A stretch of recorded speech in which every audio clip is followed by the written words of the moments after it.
Are you a fake Christian? Well, stick around, because in today's video, we're going to talk about what that looks like and what to do if you are one.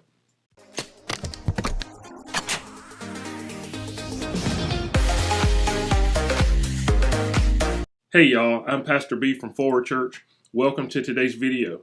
In this video, we're going to help you move forward with God by looking at 3 warnings that Jesus gives about fake spirituality or fake Christianity. Now make sure you stick around to the end of the video, because at the end I'm going to share one big takeaway that we can all apply into our lives to make sure we avoid the trap of fake Christianity. Now before we dive in, make sure that you subscribe to this channel and hit that bell icon so you can be notified anytime we release new videos designed to help you move forward with God. So let's jump in. In Mark chapter 12, verses 38 through 40, we see this. And in his teaching, he said, "Beware of the scribes who like to walk around in long robes and like greetings in the marketplaces and have the best seats in the synagogues and the places of honor at feasts, who devour widows' houses and for a pretense make long prayers. They will receive the greater condemnation." Jesus has been teaching in Mark chapter 12 at the temple. He's on the Temple Mount in what's referred to as the temple complex. Now, while he's there, this is the last week of his life. He will shortly go to the cross where he will die for the forgiveness of the sins of humanity. And while he's there, he's constantly challenged by Pharisees, Sadducees, and scribes. These are the religious leaders of the day that actually make up what's referred to as the Sanhedrin, or like the Jewish Supreme Court of the day. Now, Jesus tells his followers to beware of the scribes that have fake spirituality. Now, in this, he calls these scribes out for doing a handful of things. He calls them out for wearing long robes and wanting to have all the best seats in synagogues and going through the marketplaces, desiring people to greet them and people to basically bow down and show them honor. See, in that day and age, scribes would actually go through the marketplaces with long, special ceremonial robes on. Many scholars actually think that this was what was referred to as a Jewish talit, which is a prayer shawl. And there's nothing wrong with a prayer shawl. I actually have one I bought whenever I went to Israel a year ago. There's nothing wrong with that at all. But what these scribes were doing is they were going above and beyond. They were sewing extra long tassels on the end of their prayer shawls, and they were making sure that their religion and that their spirituality was being put on display. And so as they did that, they were being very pretentious and very man-centered.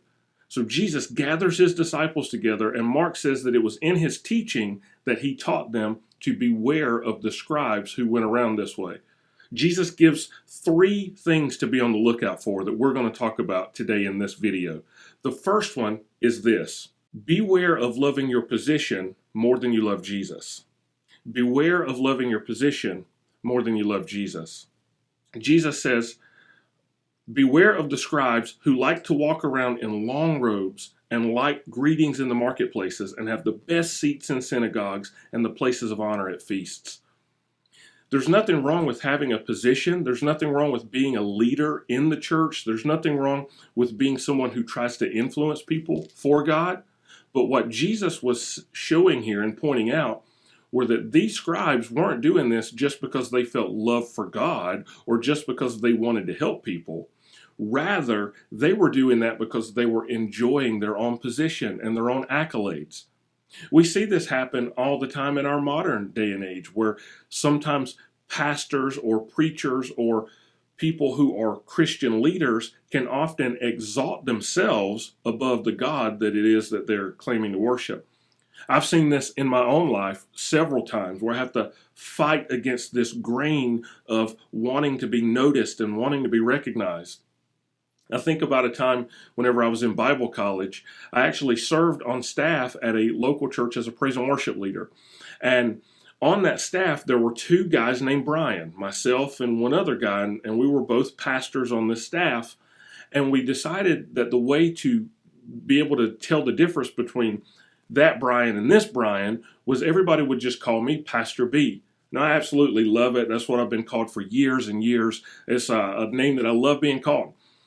But what I did was I actually went after that meeting where we decided I was going to be Pastor B and he was going to be Pastor Brian. I went to the Christian bookstore and I got a leather-bound Bible and I had them put Pastor B on the cover of that Bible. Not Brian, not Reverend. I had them put Pastor B on the cover of that Bible. See, it's one thing for you to have your name in the Lamb's Book of Life. It's another for your name to be on the Lamb's Book of Life. Come on, somebody. Now, you may not think there's anything wrong with that, but I've got to be honest with you. On the inside, in my heart, the only reason that I had them do that was because I drew significance and identity from people calling me Pastor B. It wasn't good enough that I was just Brian who served Jesus and who served the church. I needed to poke my chest out and be Pastor B. Well, that's what these scribes were doing.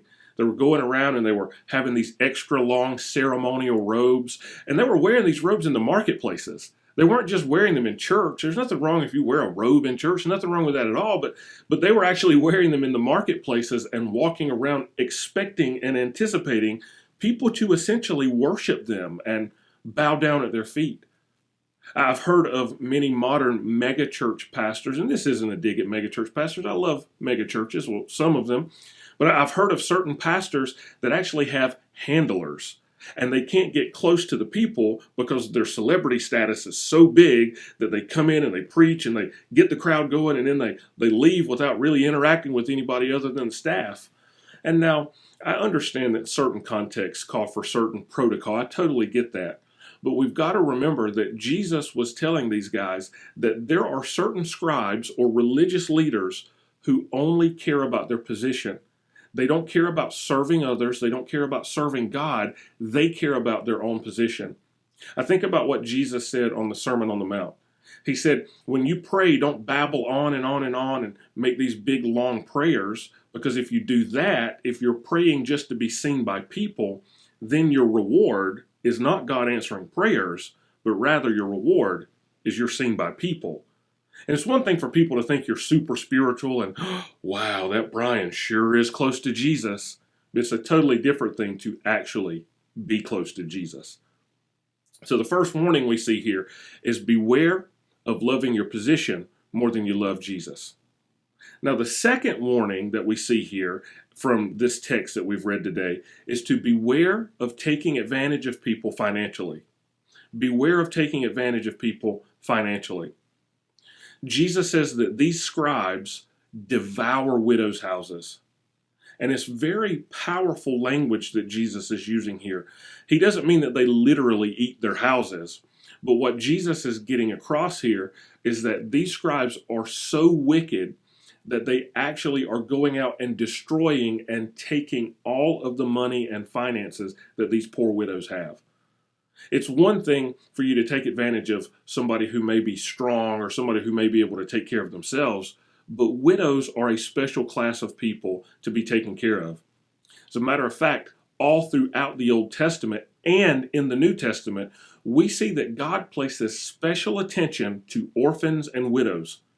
He's very intentional about people taking care of those that can't take care of themselves. Yet these scribes, who, by the way, are the scholars of the day, they're the ones who know over and over and over again that God has spoken in the Old Testament, which was really their Bible of the day, the Hebrew Bible. These scribes know what God's perspective is on taking care of widows. Yet, instead of taking care of widows, Jesus says they devour widows' houses.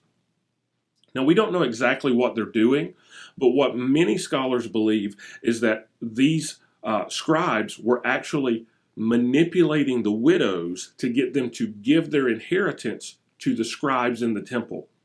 See, the scribes were an interesting group. They didn't make a regular income from other jobs. Their money came from people financially supporting them in the temple. And so what many scholars believe is these scribes that were money hungry would take advantage of these widows financially by causing them to give more than they could or more than they were able to give. And by taking advantage of them, Jesus says they're devouring widows' houses. That's something that we see not just in the Old Testament with these scribes or in the first century, but we also see that in today's church as well. Like, all you've got to do is really turn on any Christian TV to see pastor after pastor, or I should probably do this with quotation marks, pastor after pastor, saying things like, if you sow a financial seed, then God's going to bless you, or if you help me raise millions of dollars for a jet because I'm too good to fly coach, or if you just give me money, I'll send you a special anointed prayer thing or whatever it is. And I hate to question people's motives, but honestly, from the outside looking in, it really looks like it's people that are devouring widows' houses and taking advantage of people financially. See, I wrestle with this stress as well as a pastor. My livelihood comes from people giving, and when people give to our church, then part of that money that they give goes to support me and support my family. And there's that fine line of making sure that we're giving and that we're taking care of the church and taking care of outreach and all of that. But there, on the other side of that fine line, my flesh can come in and try to make me manipulate people when we do tithe and offering time, and try to sell people and convince people to give more. But at the end of the day, Jesus is giving a very stern warning about people that financially manipulate others. Paul the Apostle actually said that we were going to run into this same situation in the New Testament church. There's a letter that he wrote to his mentee, or his son in the faith, a guy by the name of Timothy, who happened to be a local church pastor. And in this letter to Timothy, he warned about false teachers who were more concerned with money than they were with the mission. We read in 1 Timothy chapter 6, verses 9 and 10 this: "But those who desire to be rich fall into temptation, into a snare or a trap, into many senseless and harmful desires that plunge people into ruin and destruction. For the love of money is a root of all kinds of evils. It is through this craving that some have wandered away from the faith and pierced themselves with many pangs." Paul was essentially saying to Timothy that there will be people that come into the church in the New Testament times. And these people, by the way, we're still in the New Testament times. There will be people that come into the church and their main concern is money. And as a result, they're going to be falling into a trap. They're going to fall into temptation. They're going to have a hard time. They're going to pierce themselves through. And so we talked about beware of loving your position. Now we're talking about beware of financially manipulating people. I want to encourage you. God will provide for you. Take care of yourself. Make sure that you're giving and that you're supporting the ministries that God has called you to support. But make sure that you're not financially manipulating people. Now, the third warning that we see from Jesus is this: beware of performance-driven spirituality. Oh my. Beware of performance-driven spirituality. I can't tell you how many times that in my life when maybe I've been called on to pray in public, or I've been asked to say something, and there's that temptation for me to try to make my prayers long and special, and I start using language that I don't use in my regular vernacular or my regular conversations. I do that as a preacher, to be honest with you. My wife picks on me all the time. She says I have a preacher's voice. I'm using it right now, to be honest with you. And it's that temptation to be performance driven. And when we do that, when we start praying in ways that we don't normally pray, and talking and acting in ways that we don't normally act, what we're doing is we're doing this for others and we're not doing it for God. Jesus said to beware of those who want the long robes and the best seats, and they want to walk around in the marketplaces and receive good greetings. They're devouring widows' houses. And then he said, who for pretense make long, lengthy prayers. They're praying just to show off to people. See, the truth is, God's called us to show up, not show off. And there's this fleshly temptation that each of us has to try to show off, because if we're honest, deep down inside, we really want people to like us. Now, maybe you're like me and you're a people pleaser and you want all the people to like you. I get that. I identify with that like crazy. Maybe you're not like a super people pleaser. Maybe you don't want all the people to please you. Maybe you just want certain people to like you and to appreciate you. Wherever you fall on that scale, we can fall into a danger when we're doing our Christianity or our relationship with God for others and not for God. That's what these scribes were doing. They were putting on a religious show. They didn't concern themselves with a relationship with God. Now, to a certain degree, yeah, they did. But Jesus is pointing out something significant here, that there were some of them that they didn't care about the relationship with God. They simply made their long prayers for a pretense to show off to others. I'll tell you, this has happened to me so many times. One time in particular I think about is I got an opportunity to be a part of a pastor's conference. And in this conference, there were these really awesome keynote speakers that were going to be talking. And what my job was I got to be the MC that kind of controlled everything. And as being that MC, I also got a slot where I could speak myself. Now, the cool part about it is this was back in my hometown, or right next to my hometown. So there were a lot of people that knew me growing up that came to this event. And so I had all these people in this room. And, I'm this cool guy who goes off to Bible college and is becoming a pastor, and he knows all this stuff about the Bible and history and all of that. So I really wanted to impress people. And I came back and man, I was telling this message on Joseph. And I wanted to talk about Joseph from the Old Testament and all the things that God did from him. But the problem was I got so in my head thinking about how to make other people like me that instead of saying Joseph, I actually said Jacob. Now, I was preaching the Joseph story, but I was saying Jacob every time the name Joseph was supposed to be said. And people were looking at me like I was crazy. And in my mind, I'm like, I'm not doing good enough. I'm not doing good enough. So I just started preaching harder. And preaching harder means louder and faster. And I'm like, oh man, y'all ain't ready for this. And I got some deep revelation for you. And here's some wisdom word of God for you.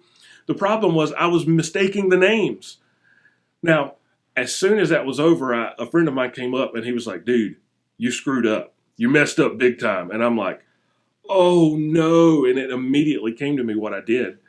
No, I share that with you simply for this reason. I didn't care about serving God at that moment. At that moment, I just wanted people to like me. At that moment, I just wanted people to look at me and go, oh, wow, Brian's so smart and he knows so much and he's so close to Jesus.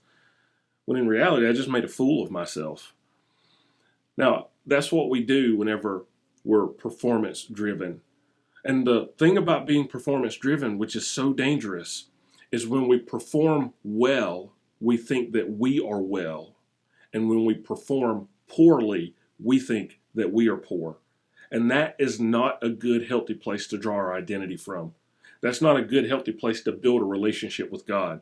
And Jesus knew that, and he knew that's what was happening with these scribes. And so it says that he calls his disciples, and it's in his teaching, he says to them, beware of these things. And so today, as we beware of those things, the question that naturally arises is, okay, so what now? Here's what now. Be discerning. That's it. Discernment is, one, it's a spiritual gift, but it's also something that we can cultivate in our own lives. The Bible says that we're to test the spirits, that we're to see whether these things that are happening are things that are happening of God or not. And so my encouragement to you is to be discerning. Be discerning. Is that pastor or preacher or spiritual leader, is that person one of these scribes like Jesus was referring to here? Or is that person someone who's genuinely trying to seek after God and seek after your well-being? Also, don't just be discerning for others. Be discerning for yourself as well. Are you more in love with your position than you are with Jesus? Are you financially manipulating situations and people? Are you performance driven, or are you drawing close to Jesus in relationship? Be discerning. And when you figure out where you are on the scale of those things, ask God to help you by his grace to live a life that honors him.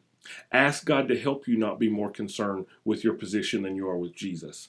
Ask God to help you not be so consumed with finances that you lean into manipulating people financially. And pray that God would help you not be shackled to performance-driven Christianity, but that God would loose you in the gospel of Jesus.